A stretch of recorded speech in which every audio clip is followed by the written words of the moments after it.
Hello दोस्तों, स्वागत है आप सभी का हमारे चैनल श्रेयांश का श्री भवन में। उड़ीसा में असेंबली इलेक्शन बीजू जनता दल यानी नवीन पटनायक और वीके पंडियान की जोड़ी हार चुकी है और इसी के साथ ही नवीन बाबू के 6 टाइम चीफ मिनिस्टर बनने का रिकॉर्ड भी धरा ही रह गया। अब बात है उड़ीसा में 24 साल तक लगातार जीत के बाद इस बार तख्ता पलट हुई है बीजेडी से बीजेपी को। मोदी जी का डंका उड़ीसा के हर जगह जम के बजा है और फाइनली उड़ीसा में डबल इंजन वाली सरकार आ रही है, यानी स्टेट और सेंटर दोनों यहाँ बीजेपी। तो आइए जानते हैं 10 बड़े कारण जिस वजह से बीजेडी को 2024 सेंटर और असेंबली इलेक्शन में मिली भारी शिकस्त। सबसे पहला कारण ओवर कॉन्फिडेंस। पार्टी के सीनियर लीडर्स को दरकिनार कर एक एक्स ब्यूरोक्रेट यानी वीके पंडियन के हाथों सारे पावर्स थमा देना पड़ा बीजेडी को बहुत ही भारी। दूसरा कारण उड़िया अस्मिता इन डेंजर। मुद्दा उठाया गया था बीजेपी के द्वारा और बीजेपी के उड़ीसा में जीत का सबसे बड़ा कारण यही मुद्दा बना। शायद ही ये पॉइंट पांडियन साहब को इंगित कर उठाई गई थी। उड़ीसा की लीडरशिप उड़ीसा के अपने लोगों से छीन एक नॉन उड़िया यानी वीके पंडियन के हाथों देना उड़ीसा के पब्लिक को रास नहीं आई। तीसरा कारण है उड़ीसा में स्टेट गवर्नमेंट के जॉब्स पर extreme level of bureaucracy. Recent time पे जॉब अपॉइंटमेंट प्रोसेस को लेके भी नौजवानों के बीच में बहुत ही ज़्यादा असंतोष है। स्टेट के विगत 5 सालों में अनएम्प्लॉयमेंट की संख्या काफ़ी बढ़ गई है। चौथा कारण है बिना सोच समझ स्टेट के अहम मुद्दों पर फैसला। जैसे स्टेट के बहुत सारे गवर्नमेंट ऑफिसेस में एडहॉक अपॉइंटमेंट और उनके स्थायीकरण को लेके गवर्नमेंट के रैंडम डिसीजंस, जैसे कि टीचर्स के जॉब स्थायीकरण एंड पेंशन प्रोसेस में भी बहुत सारे अनैतिक डिसीजन देखे गए। साल दर साल काम करते आ रहे पुराने कर्मचारियों को स्थायी ना करते हुए बाद में ज्वाइन किए हुए न्यूली ज्वाइंट कर्मचारियों को पहले स्थायी किया गया। गवर्नमेंट कॉलेजेस में भी प्रोफेसर्स की कमी के चलते एडहॉक अपॉइंटमेंट किए गए। गवर्नमेंट के रूल के हिसाब से विद इन 6 मंथ पोजीशंस को परमानेंट एम्प्लॉयज से फिल करना चाहिए। गवर्नमेंट इस केस में भी नाकाम रही और प्रोफेसर्स को साल दर साल एडहॉक रूप में जॉब में रखती गई।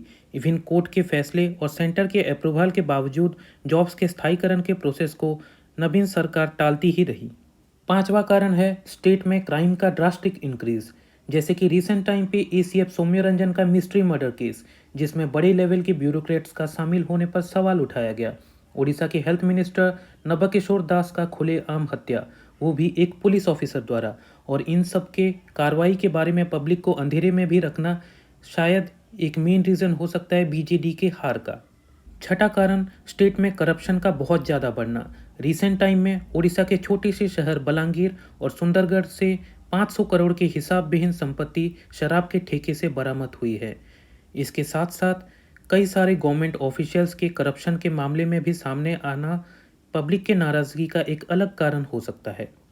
सातवां कारण बीजेडी हमेशा से वेस्टर्न उड़ीसा के इश्यूज को नेग्लेक्ट करती आ रही है, जिस कारण से वेस्टर्न उड़ीसा में कभी भी बीजेडी का पूरी तरह से बहुमत नहीं रहा। अब की बार ईस्टर्न और साउदर्न उड़ीसा में भी एंटी बीजेडी की लहर तेजी से फैली है। बीजेडी का पूरा फोकस भुवनेश्वर और कोस्टल रीजन के कुछ ही जगह को डेवलप करने में रहा है, जबकि स्टेट के बाकी एरियाज को ओनली एक्सप्लॉइट कर इनका बेनिफिट लेने में मेन फोकस रहा है। आठवां कारण है मिनरल रिच उड़ीसा के माइनिंग से आज भी एक्सट्रैक्शन तो हैवी रेट पे हो रही हैं, पर उसका बेनिफिट आज तक गवर्नमेंट पब्लिक को देने में नाकामयाब रही है। कारण है गवर्नमेंट की चीप रेट में इन्हें बिजनेसमैन को देना। अगर सही मूल्यों से इसकी ऑक्शन किया जाता तो स्टेट को बहुत फ़ायदा होता और शायद लोगों के बेनिफिट में भी ज़्यादा इस्तेमाल हो पाता।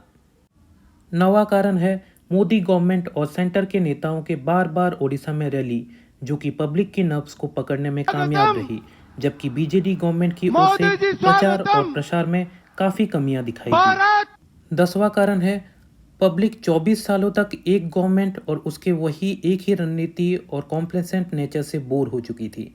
जाहिर है कि पब्लिक हमेशा चेंज चाहती है। उड़ीसा के केस में ये देरी से आई, लेकिन ये भी एक बड़ा कारण हो सकता है। अब ये तो तय हो चुका है कि उड़ीसा में बीजेपी सरकार बनाने वाली है। अब आपको क्या लगता है कि क्या नया सरकार लोगों के लिए कुछ करेगी या फिर राजनीति का पुराना ही इतिहास दोहराएगी, यानी 4.5 साल तक नेता पब्लिक को लूटेंगे और अपने जेब भरेंगे और 5वें साल के आखिरी 6 महीने में द्वार द्वार घूम के पब्लिक को नए सपने बेच के उन्हें फिर से लूटने की तैयारी करेंगे। कमेंट करके हमें ज़रूर बताएं। Thank you for watching the video. अगर अच्छा लगा तो चैनल को लाइक, शेयर और सब्सक्राइब करना मत भूलिएगा। See you again in the next blog.